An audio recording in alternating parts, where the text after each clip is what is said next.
Other big story today, there is a major shakeup this afternoon involving another top Trump administration official.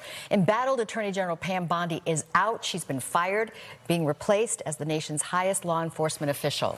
Our investigative reporter Chuck Goudie is in the newsroom now with details and some late reaction. Chuck.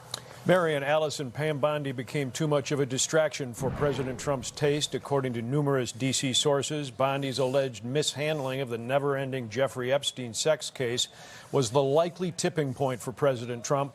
But Attorney General Bondi and the Justice Department that she has run for almost 14 months has also had direct ties to controversial federal law enforcement operations and cases in Chicago, many of them immigration and ICE-related. Her many critics here this afternoon hailing Bondi's ouster, while the president praises her as a loyal friend and tremendous crime fighter. When U.S. Border Patrol officers and immigration and customs agents staged Operation Midway Blitz in Chicago last fall and into the winter, there were brutal street clashes, heavy-handed arrests, and allegations of ICE overreach and brutality.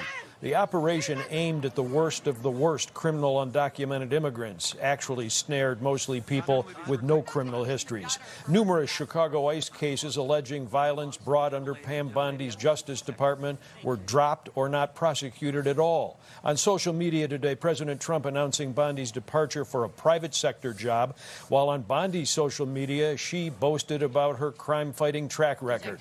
The NBC Chicago investigative team talking today with former federal prosecutors in Chicago, including Ron Safer, about the firing of AG Bondi. She goes down as one of the worst attorney generals we have had, perhaps since John Mitchell. She was like Nixon's attorney general. She was handed an enemies list.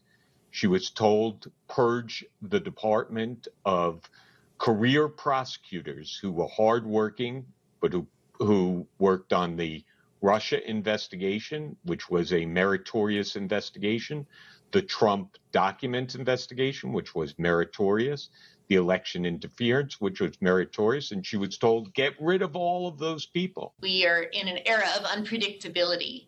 But no, it's not surprising in the sense that the Attorney General had been increasingly criticized not only by practicing lawyers in her own department and around the country, but also by members of Congress of all political stripes. Before becoming the U.S. Attorney General, Pam Bondi was one of President Trump's criminal attorneys.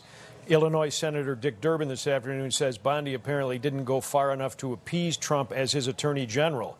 The acting AG, Todd Blanche, was also one of Trump's personal criminal lawyers. Blanche will take over now at the Justice Department until a permanent nominee is named. The frontrunner said to be current Environmental Agency head and Trump loyalist Lee Zeldin. Allison? Chuck, thank you.